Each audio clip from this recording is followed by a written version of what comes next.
Innal hamdalillah nahmaduhu wa nasta'inuhu wa nastaghfiruh wa na'udzu billahi min shururi anfusina wa sayyiati a'malina. May yahdihillahu fala mudilla lahu wa may yudlilhu fala hadiya lahu.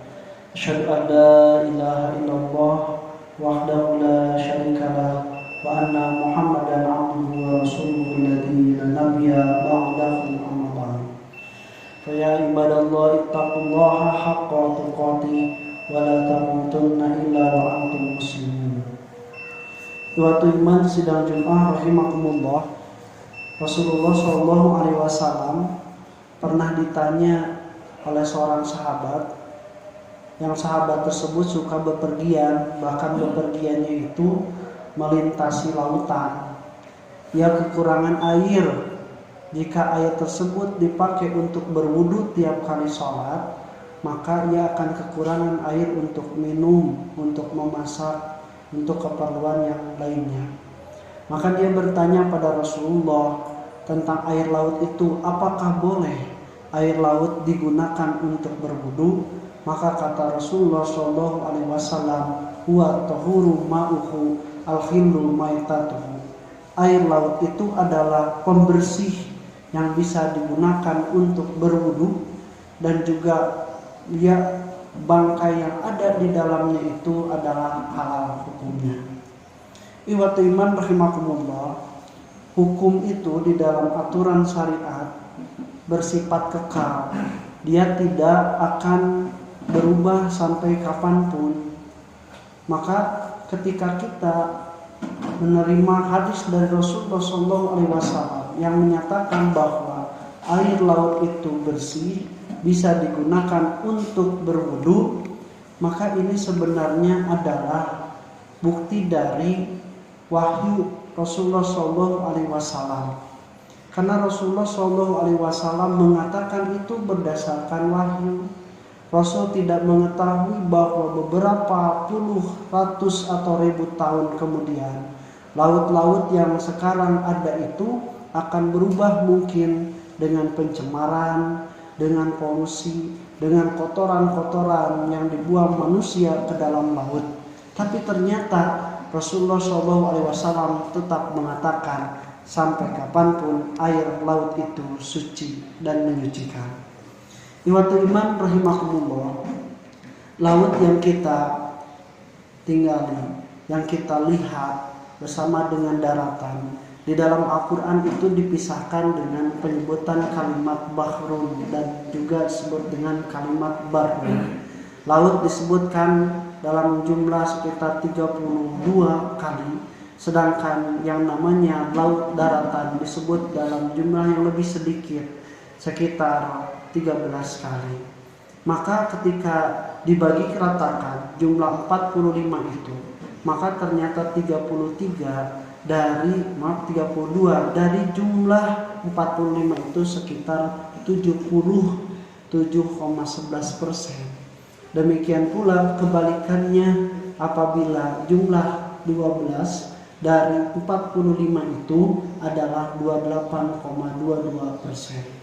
Ternyata penyebutan komposisi daratan dan lautan itu disebutkan oleh Rasulullah SAW hampir sama dengan komposisi lautan dan daratan. Lautan yang ada di muka bumi ini sekitar 71,11% itu berbentuk lautan, dan sisanya permukaan bumi itu 28,22% itu berbentuk daratan. Dari mana Rasulullah SAW mengetahui, padahal Rasul tidak pernah berkeliling dunia kecuali dari wahyu dari Allah Subhanahu wa Ta'ala. Kemudian buat iman rahimakumullah, laut yang kita tinggali ini bukan seperti tidak bertepi, tapi ini sama seperti danau. Dia itu mempunyai tepi-tepi dan batas, tidak mengalir seperti sungai. Dia itu mempunyai batas-batas cuma dalam bentuk ukuran yang lebih luas dari danau. Dan dibedakannya laut dengan danau itu bukan karena lautan mengandung garam, sedangkan danau itu bersih tawar sehingga dia itu disebut sebagai air danau. Ternyata di tempat yang lain seperti di Danau Aral, kemudian Laut Merah yang mati, kemudian juga di suatu tempat di danau di Utah, Amerika Serikat, itu ternyata danau-danaunya itu mempunyai kadar garam lebih tinggi daripada lautan. Kenapa disebutkan? Karena memang tidak dibedakan antara danau dan lautan, itu bukan karena mempunyai garamnya, tapi ia disebutkan sebagai penampung air. Nah, ikhwati iman rahimakumullah, laut itu memberikan kebaikan kepada kita. Dimulai dari makanan yang kita makan, berbagai ikan, berbagai makhluk-makhluk laut, kemudian juga manfaat seperti minyak bumi, mutiara dan benda-benda berharga lainnya kita keluarkan dari laut, kita dapatkan dari laut. Tapi kenyataannya justru manusia itu terhadap laut perilakunya berbanding terbalik.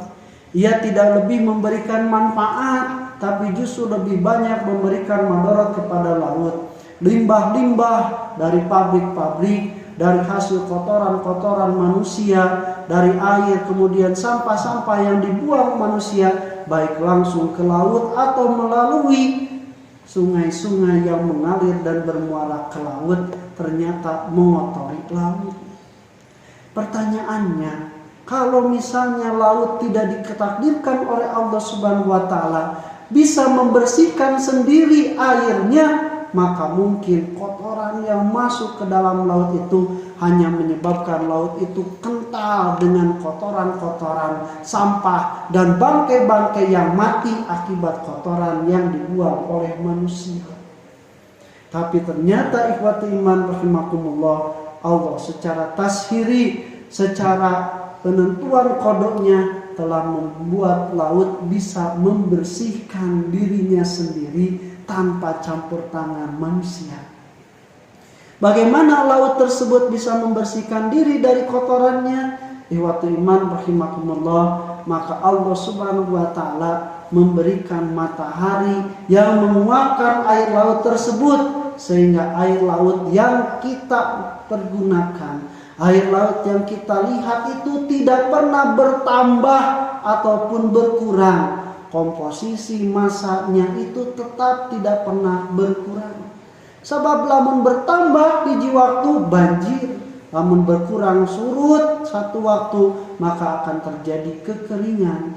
Tapi dengan karunia Allah Subhanahu wa taala secara tasyrifnya, air laut tersebut membersihkan dengan siklus daur hidrologi. Matahari yang kita lihat, yang kita ambil manfaatnya, sudah secara proporsional, secara jarak didekatkan dengan bumi tersebut, sehingga ikhwati iman rahimakumullah, jarak yang pas sekitar 150.000 km antara matahari dengan bumi tersebut membuat air di dalam laut menguap naik ke atas. Bayangkan kalau misalnya matahari lebih dekat, maka bisa jadi air-air yang ada di laut terhisap, teruapkan lebih banyak, dan mungkin ketika turun akan terjadi air bah.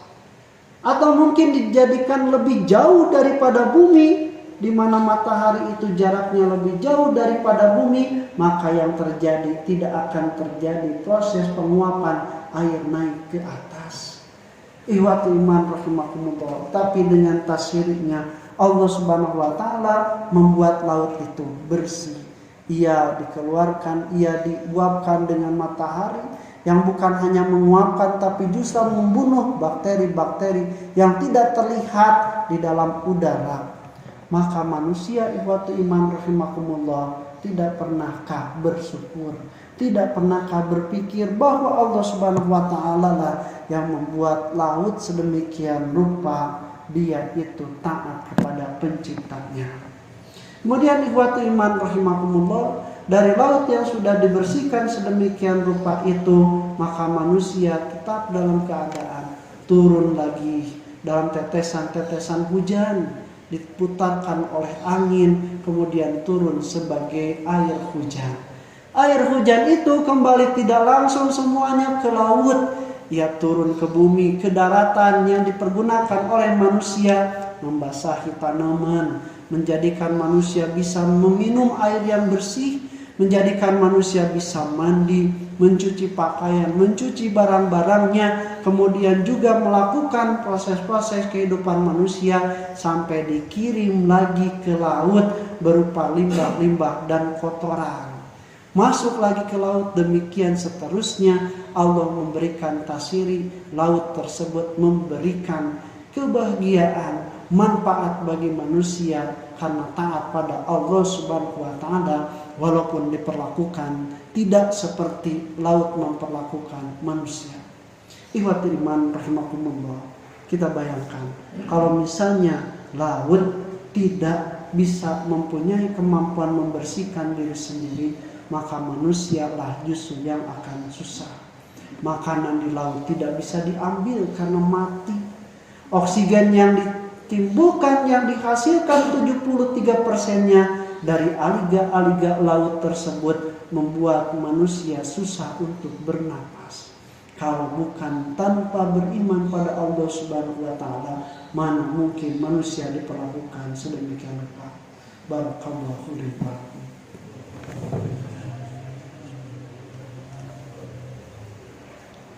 Alhamdulillah wa bihi nasta'inuhu ala umuri dunya wa din.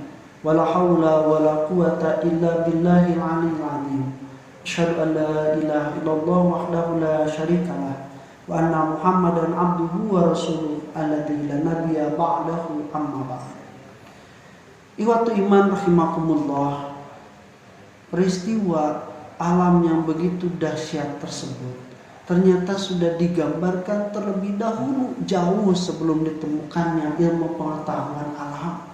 Jauh sebelum ditemukannya bagaimana alat-alat teknologi yang mendukung manusia menemukan bagaimana kemujizatan di alam semesta. Tapi Nabi Muhammad SAW, seorang manusia yang ummi, tidak bisa membaca, tidak bisa menghitung. Dia mengatakan di dalam Al-Quran surat Al-A'raf ayat 58, wa huwa alladhi yursilur riyaha bushran baina yaday rahmatihi, dan Allah yang mengutus angin ketika angin tersebut berhembus menjadi pertanda sebelum datangnya karunia rahmat dari Allah berupa hujan.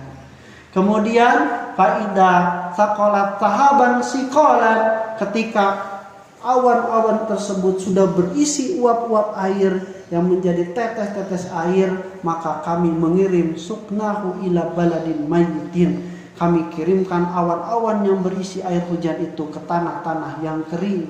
Fa akhrajna bihi min kulli thamarat. Kemudian kami keluarkan dengan air hujan tersebut berbagai macam tanaman yang menghasilkan buah-buahan.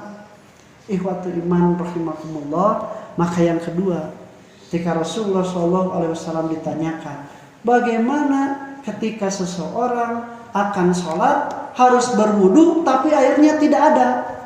Maka kata Rasulullah SAW, wa ukhilat liya, dan dihalalkan kepadaku, wa ju'ilat liya, dan dijadikan padaku, turbatuha al-ardu, itu tanahnya itu, masjidan wa tahuran, sebagai tempat untuk sholat dan juga untuk bertayamum menggunakan tanah yang juga bersih. Ikhwatul iman rahimakumullah, saking bersihnya tanah, dia tidak menumbuhkan kecuali tanaman-tanaman yang juga baik. Ikhwatul iman rahimakumullah, kalau kita perhatikan di dapur kita, yang namanya rempah-rempah itu tidak lebih mungkin dari beberapa puluh atau ratus macam. Dimulai dari lengkuas, kemudian juga cabai, jahe, kunyit, bawang, kemudian juga garam dan yang lainnya itu.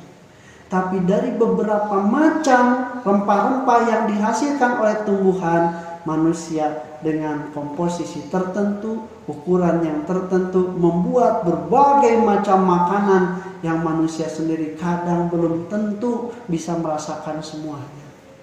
Etan disebut sop wae, ini macam-macam. Aya sop Betawi, aya sop kuning, aya sop bening, aya coto Makassar, aya sop itu, sop ieu. Ikhwat iman dari rempah-rempah yang sama, tapi dengan kemampuan akalnya manusia merubah sehingga menjadi bentuk-bentuk yang lain. Padahal rahimahumullah, kalau kita perhatikan, jangankan rempah-rempah, buah-buahan yang ditumbuhkan oleh tanah juga berasal dan ditanam di tanah yang sama dengan disiram juga oleh air yang sama. Pertanyaannya, kenapa beda-beda? Nu ieu mah aya buah na teh rasana amis, nu ieu aya buah rasana hasum, nu ieu mah aya rasana pahit, nu ieu aya rasana lada, padahal airnya sama, tanahnya sama.